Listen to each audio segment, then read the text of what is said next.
গাজায় নেতানিয়াহু বাহিনীর আগ্রাসন যেন বেড়েই চলেছে। স্থানীয় সময় রোববার উপত্যকাটির বেশ কয়েকটি জায়গায় হামলা চালায় ইসরায়েলি সেনারা। এতে হতাহত হন অনেকে, এমনকি ত্রাণ সহায়তা সংগ্রহ করতে গিয়েও প্রাণ হারান বহু ফিলিস্তিনি।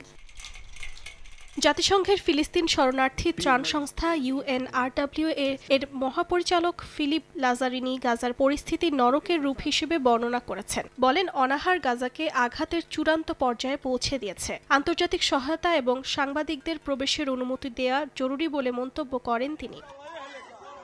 গাজার সিভিল ডিফেন্স জানায় 6 আগস্ট থেকে জেইতৌন ও সাবরা এলাকার 1000-এর বেশি ভবন ধ্বংস হয়েছে। ধ্বংসস্তূপে শতাধিক মৃতদেহ আটকে আছে। চলমান গোলাবর্ষণ ও সড়ক জরুরি সরঞ্জামের অভাবে উদ্ধারকর্মীরা কাজ করতে পারছে না। এদিকে জরুরি সেবা সংস্থাগুলো জানায় পুরো গাজা এলাকার মধ্যে কোনো নিরাপদ স্থান নেই।